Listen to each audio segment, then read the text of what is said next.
Today, an antifungal diet is a must. Candida, or you can say Candidiasis, is a systemic infection that's threatening our very lives and the lives of those that we love.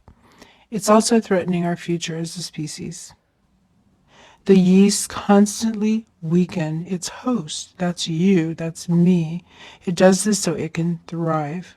It's a parasite that has plagued man since time began.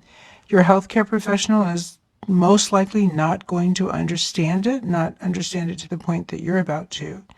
So let's look at the impact of yeast on our body. Well, it weakens our immunity.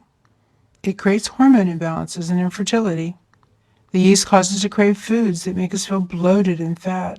They cause insulin resistance, diabetes, and obesity because of the types of food they make us crave, especially sugar. They actually can alter our brain chemicals, causing us to be emotionally unstable. They affect how long we live and how well we'll live. And yes, people do die, as I mentioned before, from a yeast infection.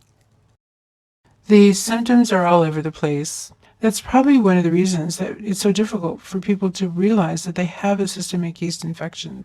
You might have Crohn's, colitis, and irritable bowel syndrome, especially, obviously, if you have the yeast growing in your gut. But depression, moodiness, cravings for sugar, eating disorders, being overly focused, even being OCD, which is an extreme version of being overly focused, having ADHD, memory problems, spaciness. Now, don't just think of adults, think of children when I go through these symptoms.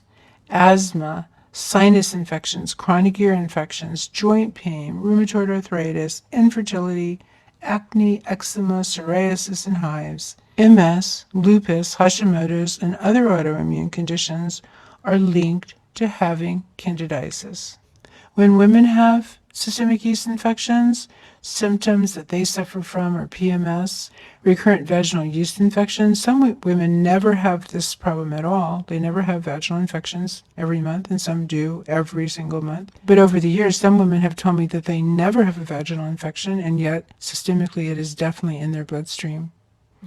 Urinary tract infections that recur over and over. You get rid of it, you take an antibiotic, you think it's gone, it comes back. It's often a fungal infection, and it's not going to respond to an antibiotic at all. Vulvodynia, endometriosis, painful intercourse, and thrush on the nipples are all very common symptoms that women particularly suffer from that men don't.